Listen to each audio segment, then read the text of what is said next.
한자로 이 중년이라는 단어는 가운데 중자에 해 연자를 쓰는데 이 말은 40대 이후의 사람들을 부를 때 쓰는 말입니다. 그런데 이 중년이라는 단어는 이 40대 이후를 말하는 가운데 중자를 쓰는 중년도 있지만 이 무거울 중자를 쓰는 중년이라는 단어도 있어요. 이것은 나이가 많다라는 뜻으로 쓸 때 이 무거울 중자를 씁니다. 제가 그 말을 생각하면서 어쩌면 나이를 많이 먹어간다는 건 어쩌면 인생이 더 무거워지는 것이 아닐까. 그러니까 여러분, 나이 먹을수록 뭐가 무거워진다고요? 인생이 더 무거워지기 때문에 어쩌면 이 중년이라는 말은 이 무거울 중자의 중년도 일리가 있다는 생각이 들다가, 나이 먹으면 이 만성 피로라는 게 사람들의 몸과 마음을 무겁게 짓누릅니다. 그 이유를 깨달았어요. 나이를 먹으면 어떻게 된다고요? 인생이 더 무거울 중자, 무거워지니까 피로하는 거예요. 고된 일을 하고 나면 다음 날은 어때요? 피곤하잖아요. 오랜만에 마음 먹고 집안 대청소를 한다든지, 아니면 바깥에 나가서 좀 몸을 심하게 쓰는 운동이나 일을 하고 나면은 며칠 동안 늘 몸이 뻐근하고 피곤한 것처럼, 어쩌면 이 현대인들의 만성 피로의 근원은 그들의 인생이 어떤 중자이기 때문이에요. 무거울 중자를 쓰고 있기 때문이에요. 인생의 짐이 무겁다는 것이죠. 그런 의미에서 우리가 피로감 속에 있는 것은 인생의 무게가 느껴지는 자의 반응이 아닐까 하는 생각을 해보다가, 오늘 말씀이 저에게 가장 큰 은혜를 준 것은 주님이 우리를 어떻게 보시냐는 거예요. 오늘 본문에서 주님은 우리 그리스도인들을 어떻게 보고 있다고 말하고 있어요? 수고하고 무거운 짐진 자로 보고 계신다는 거예요. 저는 그 말씀이 은혜가 돼요. 주님이 우리를 어떻게 해요? 살만하네, 아이고 자기 인생 괜찮은 인생 살고 있네, 이렇게 말씀하시는 게 아니라 너는 정말 수고하고 무거운 짐을 지고 살고 있구나. 우리 옆 사람 보고 한번 연습해 볼까요? 수고하고 무거운 짐 지느라고 많이 피곤하시죠? 주님이 우리를 그런 눈으로 바라보신다는 것 자체가 저에게는 위로가 되더라고요. 주님이 나를 그렇게 보고 있구나. 나의 이 무거움, 이 피곤함, 이 지침을 주님은 알고 계시는구나. 그리고 주님께서 우리를 수고하고 무거운 짐진 자로 보면서 뭐라고 말씀하셨다는 거예요? 내게로 오라. 고생이 많다가 아니라 뭐예요? 내게로 오라. 수고하고 무거운 짐진 자들아, 내게로 오라. 주님께서 우리를 어떻게 하시겠다는 거예요? 그 무거운 짐으로부터 자유롭게 해 주시기 위해서 주님이 부르신 것입니다. 그리고 그 부르심을 듣고 여러분들의 영혼이 이곳으로 모인 것입니다. 왜 여러분들은 주일날 아침에 이곳에 왔을까요? 오늘 날씨도 아침에 참 좋은데 어디 공원 산책 안 하시고, 어디 가족들하고 친구들하고 어디 등산 가지 않으시고 이곳에 온 이유는 무엇입니까? 여러분들이 수고하고 무거운 짐진 자로 마음의 피곤함과 몸의 고단함을 가지고 있는데 주님이 뭐라고 부르신 거예요? 내게로 오렴. 전 여러분들이 오늘 이곳에서 여러분들의 인생의 그 짐을 주님께서 가볍게 하시는 은혜를 누릴 수 있기를 주의 이름으로 간절히 축원합니다. 정말 주님께서 우리를 부르신 게 우리가 수고하고 무거운 짐진 자이기 때문에 부르셨다면, 오늘 이곳 이 자리에서 우리는 우리 인생의 문제, 그 인생의 무게 가운데서 어떻게 반응해야 할까요? 저는 오늘 이 말씀을 통해서 주님 앞에 수고하고 무거운 짐진 자로 선 자가 주님께 나아왔다는 것은 어떤 것인지를 깨닫고, 이제는 여러분들의 그 삶의 무게로부터 자유함을 얻는 자가 되기를 주의 이름으로 축복합니다. 먼저 우리가 생각해야 될 것은 내 인생이 왜 무거운지 한번 돌아볼 필요가 있다는 거예요. 왜 내 인생이 무겁게 느껴지고 내 인생이 수고롭게 느껴지고 그것이 내 마음과 몸의 피로함을 늘 사라지지 않게 만드는 이유라면은 왜 내 인생이 무거운지를 돌아볼 필요가 있다는 것입니다. 28절에 수고하고 무거운 짐진 자들아 라고 말하면서 지금 우리의 모습을 주님은 수고하고 무거운 짐진 자라고 말하고 있는데, 그렇다면 우리가 지고 있는 그 무거운 짐은 무엇입니까? 그냥 나는 정말 수고하고 무거운 짐을 지고 있는데 그 짐이 무엇인지를 생각해 본 적이 있냐는 거예요. 내 인생을 무겁고 피곤하게 만드는 그 짐이 무엇인가? 근데 인간이 지고 있는 짐은 크게 두 가지인 것 같아요. 첫 번째는 욕심과 욕망이라는 짐입니다. 그게 우리의 인생을 무겁게 만들 수도 있다는 거예요. 제가 최근에 읽은 책 중에 이 일본의 메이지대 교수인 사이토 다카시라는 그 교수가 쓴 50부터는 인생관을 바꿔야 한다는 책을 최근에 읽었어요. 이 책 중에 보면 이런 내용이 있습니다. 제가 한번 읽어드릴게요. 남을 부러워할 시기는 이미 지나갔다. 50살 이후부터는 우리가 어떤 인생관을 가지고 살아야 되는가. 물론 이 책 전체적으로는 제가 기독교적이지 않기 때문에 제가 여러분들에게 사보라고 추천하고 싶진 않지만 그래도 나름대로 일리가 있다라는 생각 부분을 제가 발췌해서 읽어드리면 이런 내용이 있어요. 남을 부러워할 시기는 이미 지났다라는 제목으로 이제 50살이나 먹었으니 남을 부러워하는 마음을 버리면 얼마나 편해지는지를 깨달을 차례다. 50세는 죽고 나면 모든 것이 아무런 가치가 없다는 생각이 드는 시기이기도 하기 때문입니다. 그런 게임 오버의 순간이 머지않아 다가온다고 생각하면 사회적인 성공이나 실패가 남은 인생에 얼마나 의미가 있을까 하는 생각이 든다 하면서 우리가 50이 넘으면 이제는 무엇을 하면 안 된다는 거예요? 남을 부러워하는 마음을 버려야만 비로소 편해질 수 있다라고 말하면서 이제 50세는 죽고 나면 모든 것이 아무런 가치가 없다는 생각이 드는 시기라는 거예요. 내가 죽고 나면 이게 무슨 의미가 있는가? 그리고 그렇기 때문에 어떻게 했다는 거예요? 내 죽음이라는 게임 오버의 순간이 머지않아 다가온다고 생각하면 우리는 사회적인 성공이나 실패가 남은 인생이 얼마나 의미가 있을까 하는 생각을 가져야만 그게 정상적인 것이기 때문에 어떤 것을 포기하라는 거예요? 아까도 읽은 것처럼 남을 부러워해서는 안 된다. 근데 사실 사람들의 마음의 무게 가운데는 이 시기심, 이 자괴감이라는 이 마음이 우리를 무겁게 만들 때가 있어요. 남들과 내 인생을 비교하면서 왜 나는 이렇게밖에 살지 못했는가? 지난 50년간, 지난 40년간 나는 왜 이런 인생밖에 살지 못했는가? 그것에 대해서 어떻게 해요? 억울해하고 분해하고 내 눈앞에서 나보다 나은 인생을 살고 있다는 사람들을 바라보면요, 막 내 인생이 더 초라해지고 나도 그들처럼 살아야겠다고 생각하는 내 마음의 조바심이 나를 더 힘들게 만드는 시간이라는 거예요. 그래서 그것을 버려버리는 거예요. 남을 비교하는 시간을. 그러면서 또 그 앞절에서는 이렇게 말합니다. 도대체 질투라는 감정은 왜 생겨서라는 차트에서는 이렇게 말하고 있어요. 나이가 쉰을 넘어 인생의 후반에 접어든 우리에게는 질투심도 주의해야 할 감정이다. 원망이란 남을 시샘하는 마음을 말한다. 남을 시샘하는 질투심은 우리 사회를 망치는 한 요인이라고 본다. 질투심이 만연하니까 너나 할 것 없이 추문을 너무 좋아하고 그 추문 때문에 누군가가 나락으로 떨어지는 것이 재미있어 죽는 것이다. 그러면서 이렇게 말해요. 우선 자신의 비열한 인간성을 한번 돌이켜보기 바란다. 그러니까 현대인들의 문제는 뭐냐면 질투심, 시기심이 너무 많다는 거예요. 자기가 남들과 인생을 비교해봐서 너무 초라하게 느껴지니까 그 초라함이 스스로에겐 자괴감을 주지만 남들을 향해서는요, 시기심과 질투심을 갖는다는 거예요. 그래서 너무 똑똑하고 잘난 사람은 안 좋아한대요. 집안도 좋고 머리도 좋고 얼굴도 잘생긴 사람은 안 좋아한대요. 왜냐하면 그 사람만 보면 뭐가 생기는 거예요? 난 이거밖에 안 되는데 저 사람은 왜 저런 인생이 되나? 그래서 그 사람이 뭔가 조금 잘못하고 실수하면은요, 막 그걸 좋아하고 그걸 비잡아서 그 사람을 비꼬고, 현대인들이 누군가에 대해서 끊임없이 비난하고 조롱하는 댓글들을 많이 쓰는 이유는 그 근원 속에 뭐가 있다는 거예요? 자기의 욕망의 무게를 내려놓지 못한 마음. 그 마음이 어떻게 돼요? 나보다 잘난 인생을 사는 인생을 도저히 견딜 수가 없으니까 그들을 향해 적개심과 조롱과 분노를 표출한다는 거예요.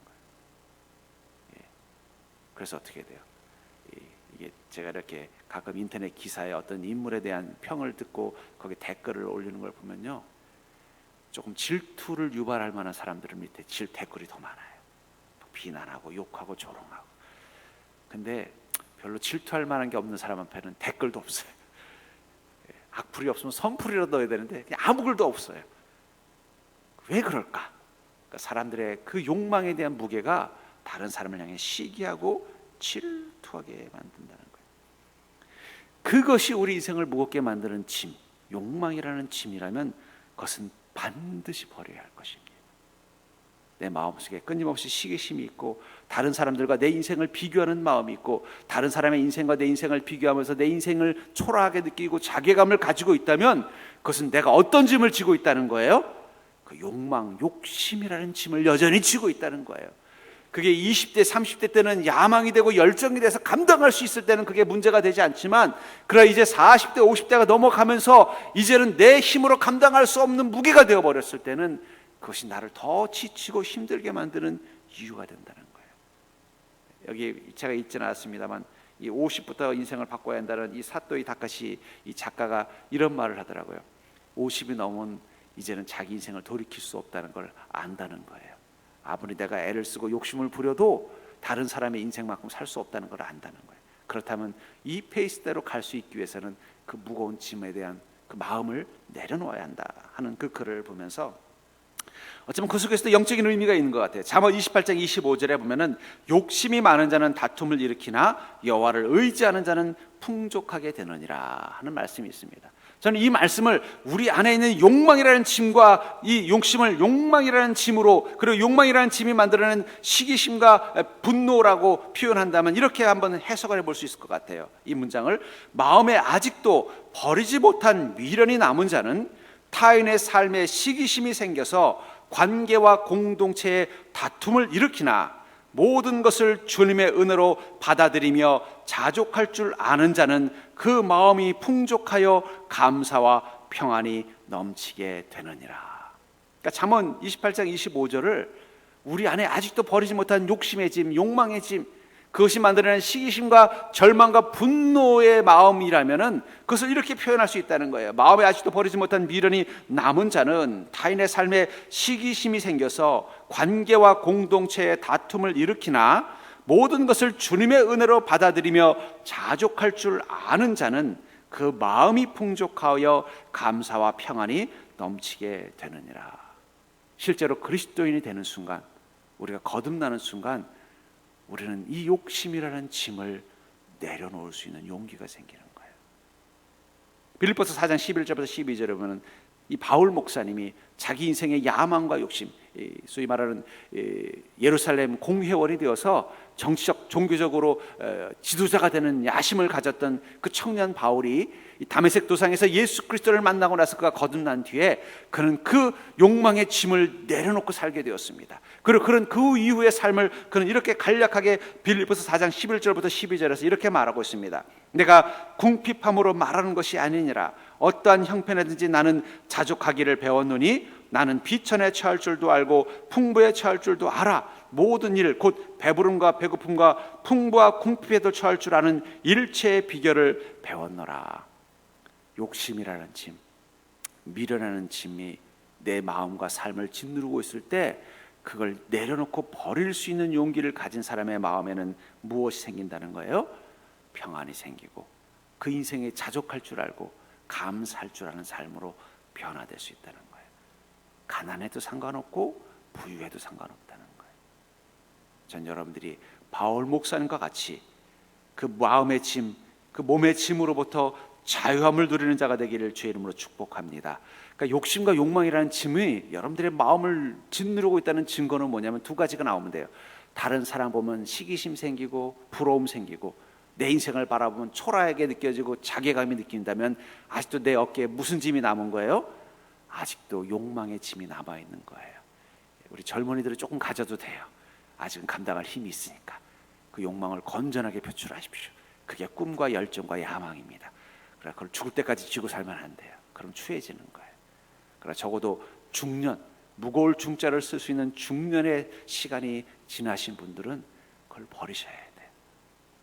한번 자기 자신에게 한번 이렇게 말해봅니다. 아직도 그 짐을 지고 사니 이젠 버릴 때도 됐잖니. 욕망의 짐, 인생에 대한 욕심의 짐을 내려놓으십시오. 그래야 우리는 비로소 그 수고하고 무거운 짐진 자의 고통으로부터 자유함을 얻는 것입니다. 또 한 가지 우리가 인생 가운데 지는 두 번째 짐은 뭐냐면 그리스도인으로서 그것은 믿음의 짐, 의인의 사명의 짐입니다. 의인의 길은 사명의 길에 필요한 짐을 지고 가는 자일 수밖에 없다는 거예요. 제가 전에 지리산 산행을 할 때 보니까 그 지리산에 응급 구조대원들이 있더라고요. 이 구조대원들 보니까 그냥 배낭이 거의 에베레스트 산 올라갈 만큼 엄청나게 큰 배낭을 메고 올라가는. 그래서 왜 저런 무거운 배낭을 지고 가나 봤더니 그 안에 뭐가 들었을까요? 혹시라도 조난당한 사람이 있으면 그 조난당한 사람들을 구조하기 위해서 필요한 뭐 여러 가지 부복이나 약품이나 이런 물건들을 잔뜩 지고 가는 거예요. 제가 가지고 있는 배낭하고는 그 내용물이 다릅니다.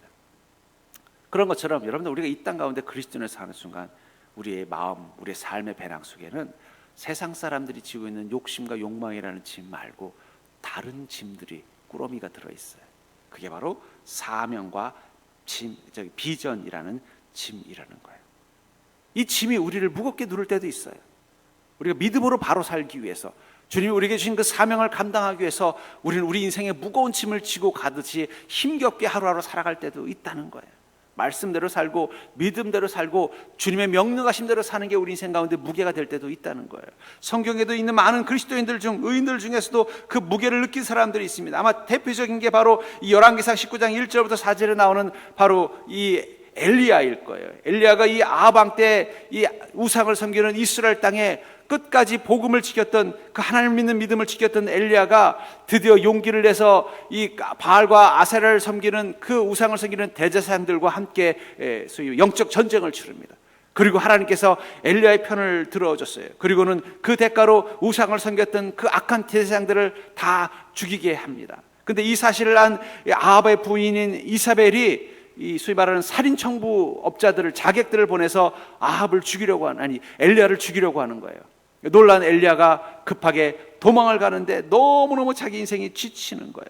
그래서 3절에, 열왕기상 19장 3절에 보면 이렇게 말합니다. 그가 이 형편을 보고 자기를 죽이려고 이 자객들을 보냈다는, 이 이사벨이 자기를 죽이려고 자객을 보냈다는 소식을 듣고는 엘리야가 도망을 가는데, 어디 이스라엘 땅 도망갈 데가 어디 있겠어요? 왕후가 보낸 자객이니. 그래서 도망가다가 이제 광야로 숨어든 것입니다. 그런 상황 가운데서 이 형편을 보고 일어나 자기의 생명을 위해 도망하여 유다에 속한 한 브엘세바에 이르러 자기의 사환을 그곳에 머물게 하고, 자기 자신은 광야로 들어가 하룻길쯤 가서 한 로뎀나무 아래에 앉아서 자기가 죽기를 원하여, 얼마나 힘들었으면 죽기를 원했다라는 거예요.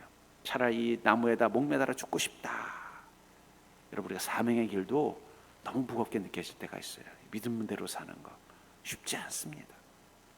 주님이 주신 그 사명과 비전을 감당하기 위해서 사는 거, 그거 쉽지가 않다는 거예요. 그러나 중요한 건, 여기 이 엘리야는 의인의 삶을 살았기 때문에 지쳤지만 끝까지 타협하지 않았다는 거예요.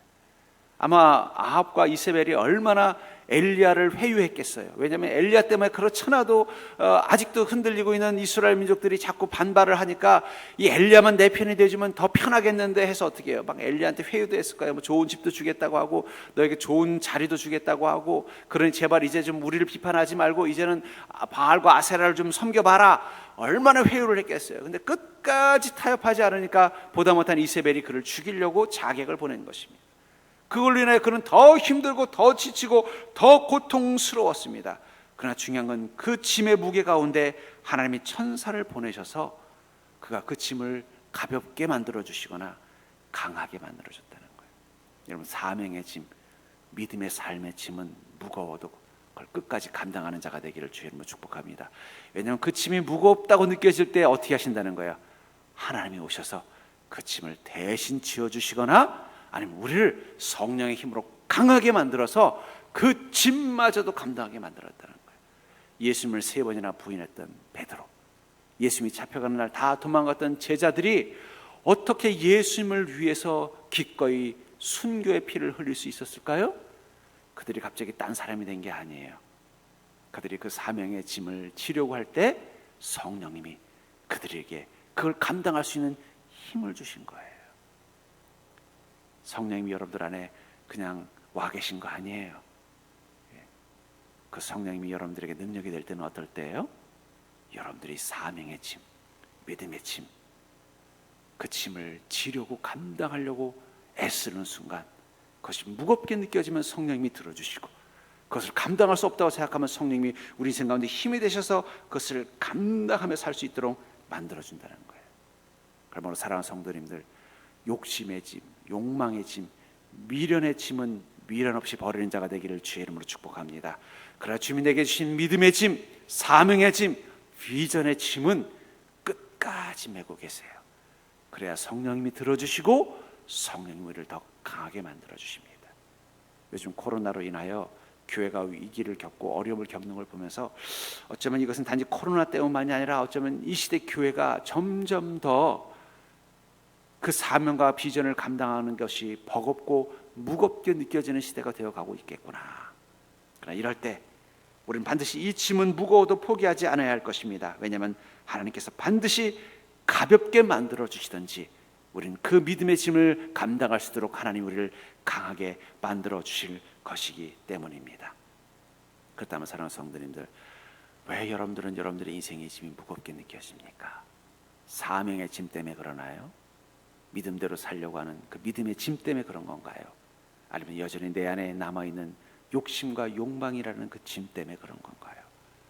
만약에 여러분들이 욕심과 욕망의 짐 때문에 힘들다고 느껴진다면 이제는 버릴 수 있는 용기를 갖는 자가 되기를 주의 이름으로 축복합니다. 두 번째로, 우리가 수고하고 무거운 짐진 자라면 우리는 내가 주님께 인생의 비법을 배우고 있는지를 점검하셔야 합니다.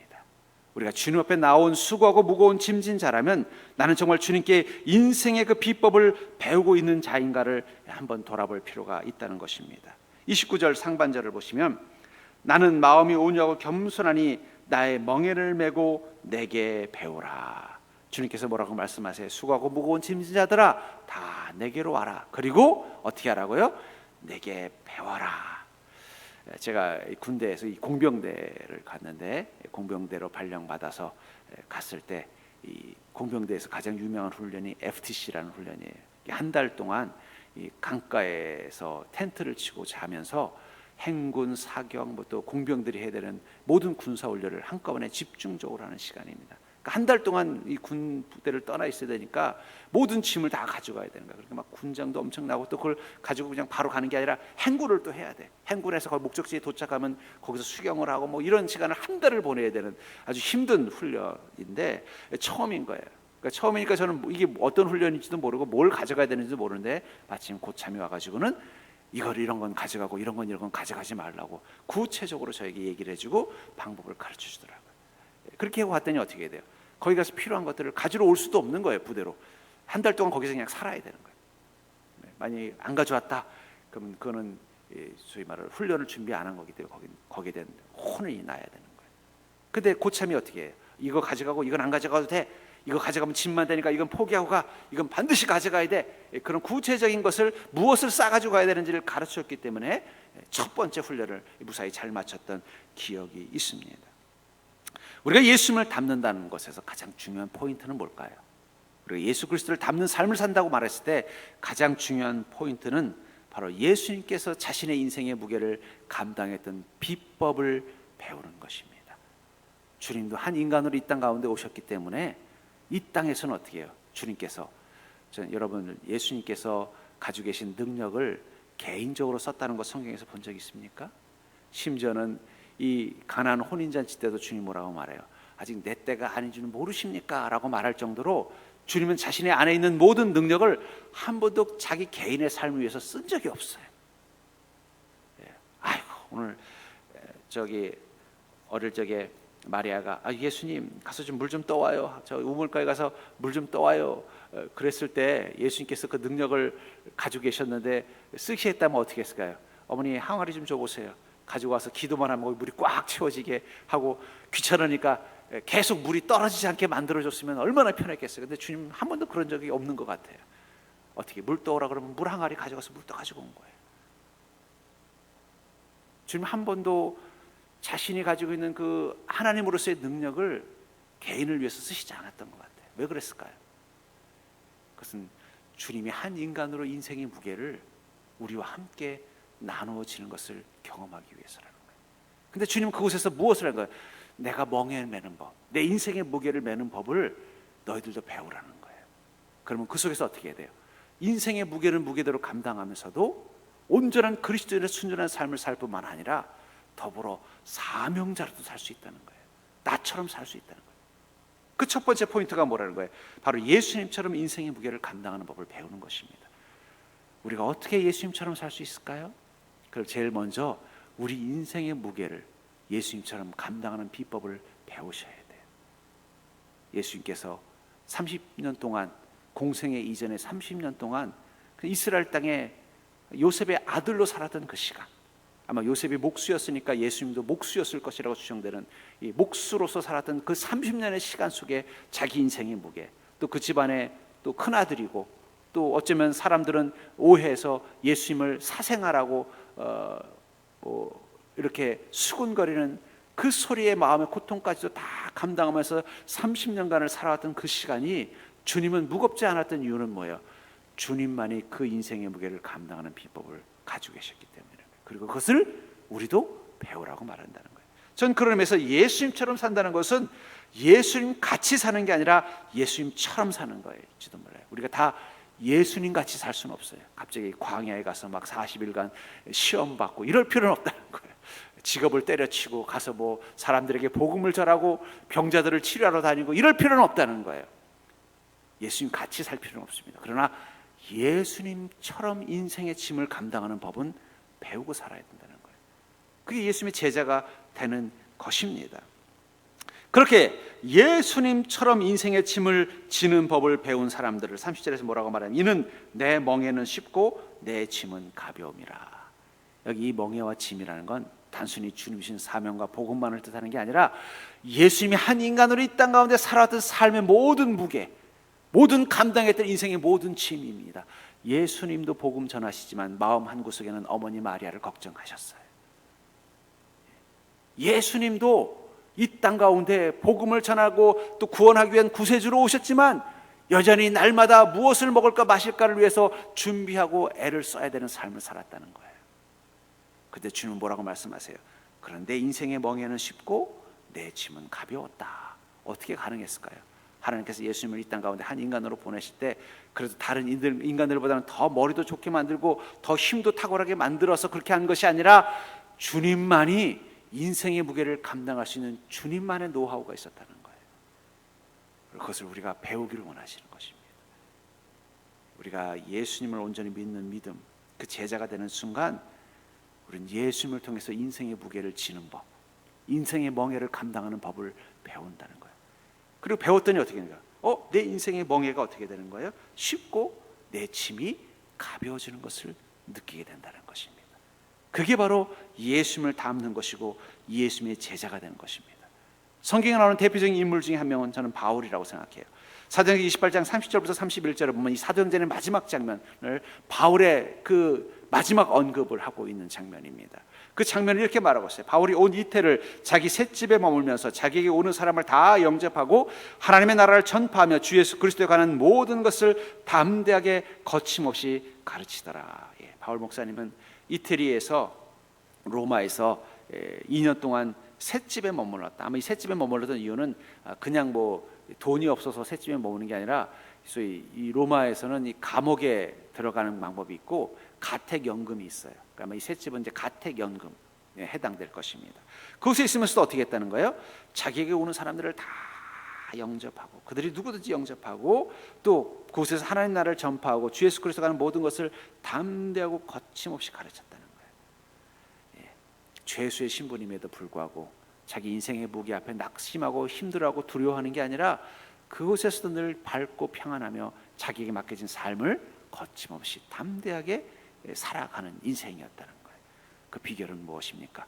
바울 목사님도 예수님을 통해서 멍에를 매는 법, 짐을 지는 법을 배웠던 것입니다. 저는 그런 의미에서 여러분들 신앙생활을 한다는 건 그냥 여러분들이 교양을 위해서 신앙생활하는 게 아니라 여러분들이 예수님을 통해서 여러분들의 인생의 무게의 배낭을 매는 법을 감당하는 거예요. 특별히 우리 인생의 코로나와 같이 어려움과 힘든 시간일수록 내가 지금 내 인생의 멍에와 짐을 지는 법이 예수님처럼 쥐고 있으면 그 시간도 가벼운 거예요. 근데 그렇지 못하면요, 인생의 고난이 올수록 내 인생의 멍에는 더 힘들고 내 인생의 짐은 더 무겁게 느껴질 수밖에 없습니다. 이제 코로나로 인해서 우리 인생의 무게가 더 무겁게 느껴질 거예요. 내 인생의 짐이 더 힘들게 느껴질 것입니다. 나를 끌고 가는 그 멍해가 더 고통스럽게 느껴질 거예요. 이제는 결단이 필요합니다. 예수님처럼 내 인생을 감당하는 법을, 예수님 같이는 살 수는 없지만 예수님처럼 인생을 살아가는 법을 배워야 돼요. 마치 제가 부대에 발령받아가서 그 고참을 통해서 그 배낭 군장을 매는 법을 배웠던 것처럼 말입니다. 그래야만 어쩌면 인생의 환난과 고난 속에서도 내 멍에는 쉽고 내 짐은 가벼웠습니다라고 고백하는 인생이 될 줄 믿습니다. 여러분들이 주님께 그 인생의 비법을 배우는 자가 되기를 주의 이름으로 축복합니다. 그러니까 여러분들 점검해 보십시오. 나는 매일매일 매주 예배의 자리, 말씀의 자리를 통해서 주님을 통해서 인생의 멍에와 짐을 매는 법을 배우고 있는가? 여전히 주님을 만나기 이전에 세상과 경험과 또 우리의 선배들을 통해서 배웠던 그 방법을 가지고 여전히 살면서도 여전히 주님과 함께 동행한다고 말하고 있지는 않은가? 지금 여러분들이 주님과 함께 동행하면서 자유함을 누리려면 예수님처럼 멍에 매고 예수님처럼 인생의 짐을 지는 법을 배워야 할 줄 믿습니다. 그러므로 우리가 수고하고 무거운 짐진 자라면 우리는 온전한 믿음만이 내 인생을 가볍게 만들어줌을 기억해야 합니다. 절대로 해볼까요? 우리가 진정으로 수고하고 무거운 짐진 자라면 온전한 믿음만이 내 인생을 가볍게 만들어줌을 기억해야 한다. 그럼 어떻게 하면 우리 인생의 그 짐이 가벼워지느냐? 그것은 온전한 믿음만이 가능하다는 거예요. 29절 하반절을 보면은 그리하면 너희 마음이 쉼을 얻으리라. 나는 마음이 온유하고 겸손하니 나의 멍에를 메고 내게 배우라. 그리하면 너희 마음이 쉼을 얻으리라. 어떻다는 거예요? 그리하면 무엇을 하면은요? 멍에를 메고 소위 말하는 주님께 배우는 것이죠. 주님의 멍에를 메고 주님께 배우는 거예요. 그러면 어떻게 된다는 거예요? 쉼을 얻는다는 거예요. 여러분들이 인생의 무게를 줄이려면 먼저 해야 할 일이 뭐냐면 마음의 쉼을 얻는 법부터 배우셔야 돼요. 우리가 육신의 무게까지 삶의 무게를 감당할 때 제일 먼저 얻어야 되는 비법이 뭐냐면 마음의 쉼을 얻는 법부터 배워야 된다는 거예요. 그래서 주님이 뭐라고 말하는 거예요? 먼저 너희 마음이 쉼을 얻을 것이다. 근데 마음에 쉼이 없는 인생들이 많아요. 아마 제가 이렇게 인생들을 분류해 보면서 가장 마음의 쉼을 못 얻는 인생의 특징이 세 가지인 것 같아요. 첫 번째는 뭐냐면 열정과 욕심이 너무 과한 사람들은 결코 마음의 쉼이 없습니다. 열정과 욕심이 많은 사람은요 마음의 쉼이 없어요. 왜냐하면 마음의 대식각이 나는 아직도 배고프다. 여러분 유명한 히딩크 감독이 4강 하고서 나는 아직도 배가 고프다라고 말했잖아요. 그 말은 멋있는 말이기도 하면서 또 그분이 평생 고생할 수밖에 없는 이유예요. 마음의 쉼이 없는 거예요. 왜냐하면 그 다음을 또 고민해야 되니까. 그렇기 때문에 여러분들 마음의 쉼을 얻으려면요 열정과 욕심을 좀 다이어트 하셔야 돼요. 몸만 다이어트 하면 안 돼요. 마음도 다이어트 해야 돼요. 마음 다이어트 하는 게 뭐라고요? 내 인생이 왜 무거운지 돌아봤을 때 내 안에 너무 큰 욕심과 미련이 아직도 내 인생의 짐이 된다면 그걸 버리는 것이 다이어트입니다. 그게 내려놓음이에요. 믿음은 우리 안에 무의미하고 불필요한 감당할 필요가 없는 인생의 욕심과 열정을 내려놓게 만들어주는 거예요. 남들과 비교해서 내 인생 보는 게 아니라 그들과의 비교를 다 접어버리고 오직 하나님 안에서 내게 딱 맞는 내 모습 그대로를 지켜내기 위해서 내 안에 아직도 남아있는 그 미련이라는 짐을 내려놓는 것, 그게 다이어트예요. 또 마음에 쉼이 없는 인생의 또 특징을 보면 완벽주의를 추구하는 사람들이 보면 마음에 쉼이 없어요. 근데 완벽주의자가 완벽하지는 않아요. 완벽주의자의 궁극적인 목적은 뭐냐면 자기 인생의 모든 걸 자기가 철저히 통제해야만 마음이 편한 사람들이에요. 완벽주의라는 게 뭐냐면 내가 생각하기에 우리 가정은 이래야 되고 내가 생각하기에 우리 집은 이래야 되고 내가 생각하기에 우리 직장은 이래야 되고 내가 생각하기에 내 모습은 이래야 되는 그것을 철저히 자기가 통제할 수 있어야만 마음이 편한 사람들은 스스로 완벽주의라고 해요. 남들이 보기엔 그렇게 통제 잘해도 완벽해 보이지 않는데 본인은 그래야만 완벽하다라고 생각한다는 거예요. 그게 결국 마음에 쉼을 못 주는 거예요. 그런 사람들에게 믿음은 무엇을 만들까요? 내 인생은 하나님이 주도하는 공동 작업이라는 마음을 가져야 된다는 거예요. 절대 볼까요? 그리스도인의 인생은 하나님이 주도하시는 공동 작업이다. 여러분들의 인생은 여러분들이 주도하는 게 아니라 하나님이 주도하되 여러분들이 옆에서 뭐예요? 돕는 거예요. 요즘은 그런 용어 없습니다. 옛날에는 가보면 시다라는 말이 있어요. 시다구함. 이게 무슨 말인가 하고서 물어봤더니 그 어떤 일을 할 때 옆에서 보조해 주는 사람이 시다더라고요. 그리스도인은 자기 인생의 시다가 돼야 돼요. 절대로 나는 내 인생의 시다다. 전문 용어로 써서 죄송합니다만 그 마음을 가져야만 비로소 마음의 쉼을 얻는 거예요. 내가 내 인생을 모든 것을 감독하고 통제하고 나 혼자서 내 인생을 다 해결해야 된다는 마음을 가지고 있는 한 절대로 마음의 쉼이 없어요. 아무리 주님 앞에 무릎 꿇어도 여전히 마음속에 뭐예요? 주님 내 인생이 이렇게 돼야 되면 기도도 어떻게 돼요? 이렇게 해주시고 저렇게 해주시고 이렇게 해주십시오. 그렇게 해주지 않으면 저는 주님이 안 계신다고 생각하겠습니다. 이런 마음 가지고 있으니까 아무리 기도를 해도 마음에 쉼은 없는 거예요. 그런데 어떻게 돼요? 내 인생의 주인은 주님이십니다. 저는 주님이 하실 때 옆에서 보조원으로 돕겠습니다. 주님께서 내 인생을 빚어주시고 만들어주십시오라고 고백해야만, 그런 믿음을 가지고 살아야만 마음의 쉼이 얻어진다는 거예요. 세 번째로 마음의 쉼이 없는 인생이 가장 보면은 이 불안감이 많은 사람들이 마음의 쉼이 없어요. 늘 불안한 거예요. 자기 인생이 실패할까봐, 망할까봐, 잘못될까봐. 물론 그 불안감의 근원 속에는 과거의 어떤 상처의 트라우마도 있고 또 자기 안에 있는 어떤 열등감이 작용할 때도 있고 또 어떤 상황에 대한 어떤 공포도 있겠지만 어쨌든 그 불안감이 높아지면 높아질수록 마음의 쉼이 없는 거예요. 그 속에서 믿음은 하나님을 신뢰하게 만드는 것입니다. 그러니까 우리가 믿음을 가지면 어떻게 돼요?